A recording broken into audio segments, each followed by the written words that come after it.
कि Bihar DElEd entrance exam 2024 के लिए कुछ सिलेक्टेड क्वेश्चन का एक वीडियो लेके आए हुए हैं, जिसमें कि कुछ हिंदी का क्वेश्चन हमसे कवर करने वाले हैं।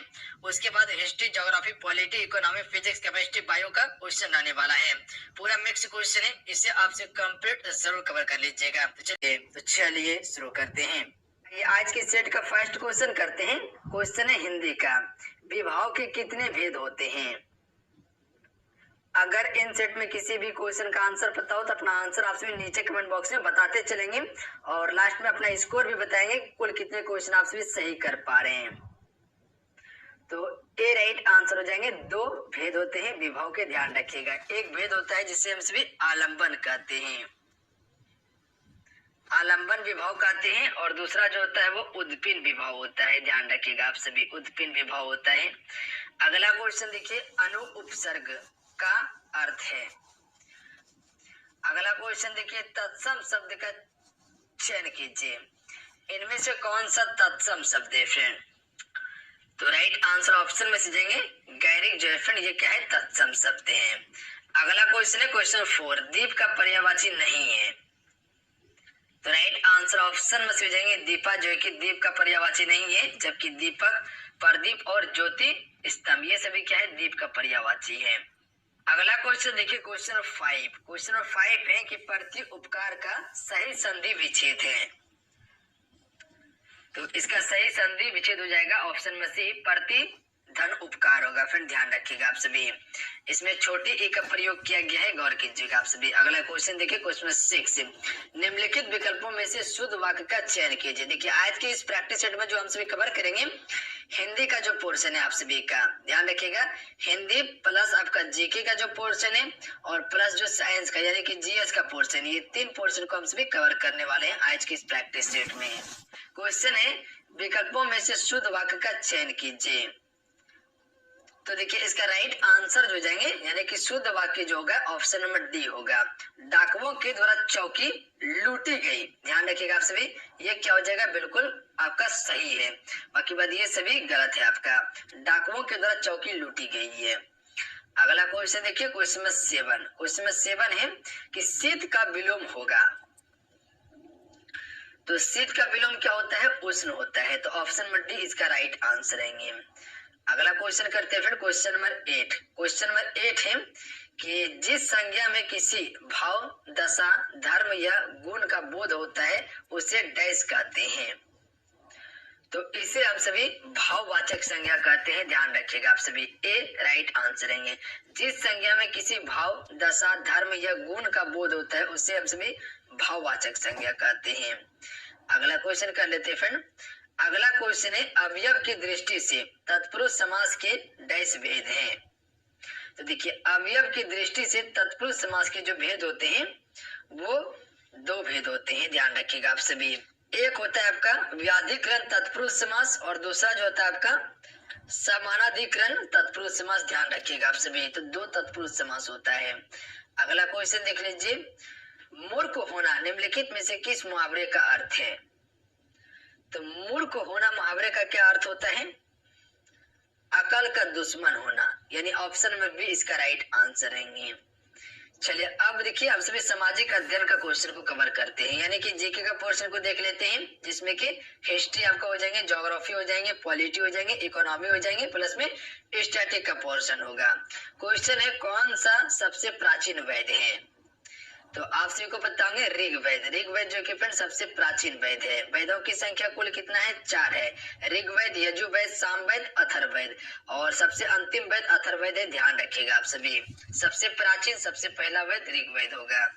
अगला है, हिंदू पौराणिक कथा के अनुसार समुद्र मंथन हेतु किस सर्प ने रस्सी के रूप में स्वयं को प्रस्तुत किया? तो right answer option number B हो जाएंगे, वासुकी ने किया था। ध्यान रखिएगा आप सभी, बी करेक्ट आंसर है वासुकी ने। अगला क्वेश्चन कर लेते फ्रेंड। अगला क्वेश्चन है क्वेश्चन नंबर 23, श्रीमद् भागवत गीता को मौलिक रूप में किस भाषा में लिखी गई थी? श्रीमद् भागवत गीता जो है मौलिक रूप से ये किस भाषा में लिखी गई थी? तो इसका राइट आंसर ऑप्शन में हो जाएंगे संस्कृत भाषा में लिखी गई थी। ध्यान रखिएगा आप सभी, किस भाषा में लिखी गई थी? संस्कृत भाषा में। अगला क्वेश्चन कर लेते हैं फ्रेंड। अगला क्वेश्चन है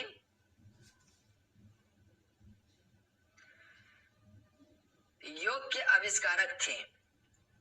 तो योग के आविष्कारक जो थे फ्रेंड वो थे पतंजलि। ध्यान रखिएगा आप सभी, सी राइट आंसर है आपका। अगला क्वेश्चन देख लीजिए, मीनाक्षी मंदिर कहाँ अवस्थित है? तो राइट आंसर ऑप्शन में जाएंगे मदुरई में मीनाक्षी मंदिर स्थित है और ये तमिलनाडु राज्य में पड़ता है। ध्यान रखिएगा आप सभी। और ये द्रविड़ शैली से निर्मित मंदिर है मीनाक्षी का, द्रविड़ शैली से निर्मित है, मदुरई में है। अगला क्वेश्चन देख लीजिए। अगला क्वेश्चन है आर्यभट्ट थे। तो सभी को पता होंगे आर्यभट्ट जो थे भारतीय गणितज्ञ एवं खगोल शास्त्री थे आर्यभट्ट। तो इसका बी राइट आंसर रहेगा। अगला क्वेश्चन कवर करते हैं। अगला क्वेश्चन, गीत गोविंद के रचयिता कौन थे? तो देखिए गीत गोविंद के रचयिता जो थे जयदेव थे। तो ऑप्शन में इसका सी क्या हो जाएगा? राइट आंसर हो जाएगा जयदेव। अगला क्वेश्चन कर लेते हैं फ्रेंड। अगला क्वेश्चन है क्वेश्चन नंबर 28। भारतवर्ष में ब्रिटिश साम्राज्य का संस्थापक कौन था? तो भारतवर्ष में ब्रिटिश साम्राज्य का संस्थापक जो था रॉबर्ट क्लाइव था, लॉर्ड रॉबर्ट क्लाइव। इसी के देख लीजिए, स्वप्ना कृषि कहाँ की जाती है? तो देखिए स्वप्ना कृषि जो की जाती है पहाड़ों की ढलान पर की जाती है। याद रखिएगा आप सभी, स्वप्ना कृषि कहाँ की जाती है? पहाड़ों की ढलान पर की जाती है। सीढ़ीदार खेत बनाया जाता है। हालांकि देखे होंगे आपसे, वीडियो भी देखे होंगे। तो ये पहाड़ों की ढलान पर बनाई जाती है और सीढ़ीदार खेत रहता है इसमें। ध्यान रखिएगा आप सभी। और ये ज्यादातर आपको हिमाचल प्रदेश हो गया, उत्तराखंड हो गया, उस क्षेत्र में आपको देखने के लिए मिलेगा क्योंकि वो सब पहाड़ी क्षेत्र है। अगला क्वेश्चन देखिए, भारत में भूमि पर सबसे अधिक व्यापक रूप से कौन सी मिट्टी फैली हुई है? तो राइट आंसर ऑप्शन में से जाएंगे जलोढ़ मिट्टी। ये भारत के कुल क्षेत्रफल में लगभग जो कि 43.4%, कितना कह सकते हैं 43.4% फैली हुई है। याद रखिएगा आप सभी। अगला क्वेश्चन देखिए, भारत की अधिकांश आबादी किस क्षेत्र से अपनी आजीविका प्राप्त करती है? राइट आंसर ऑप्शन में हो जाएंगे कृषि क्षेत्र से करती है। ध्यान रखिएगा आप सभी। भारत में क्वेश्चन क्या कहना चाह रहा था कि भारत के सर्वोच्च न्यायालय का परामर्शदायित्व अधिकार से प्रयुक्त होता है कि वह सार्वजनिक महत्व के कानूनी या तथ्यात्मक मामलों में राष्ट्रपति को परामर्श दे सकता है। कौन? सर्वोच्च न्यायालय। अगला क्वेश्चन देख लीजिए। अगला क्वेश्चन है, भारतीय संविधान की प्रस्तावना में धर्मनिरपेक्ष एवं समाजवाद शब्द जोड़े गए थे। तो भारतीय संविधान की प्रस्तावना में समाजवाद और धर्मनिरपेक्ष जोड़े गए थे 42वें संविधान संशोधन के द्वारा। याद रखिएगा आप सभी, किस संविधान संशोधन के द्वारा? 42वें संविधान संशोधन के द्वारा जोड़े गए थे। अगला क्वेश्चन कर लेते हैं फ्रेंड। अगला क्वेश्चन है कि निम्नलिखित में से भारतीय संविधान के किस संशोधन द्वारा अनुच्छेद 19A(c) में सहकारी समितियां शब्द जोड़े गए? यह जोड़ा गया। तो right answer option number C हो जाएंगे 57वां संशोधन अधिनियम 2011 के द्वारा जोड़ा गया था। याद रखिएगा आप सभी, सी राइट आंसर है। ठीक है फ्रेंड, आपसे वीडियो को लाइक करके आप सभी शेयर जरूर कीजिएगा अपने दोस्तों में। आप सभी से रिक्वेस्ट है, इतना सा काम आप जरूर कीजिएगा। जो भी आप व्हाट्सएप, फेसबुक ग्रुप या टेलीग्राम ग्रुप में जुड़े हैं, आप सभी वहां पर इस वीडियो को जरूर शेयर कीजिएगा। और आप सभी से रिक्वेस्ट है, आपसे वीडियो को लाइक जरूर कीजिएगा। कोहरा, बादल, कुहासा, डैश के उदाहरण हैं।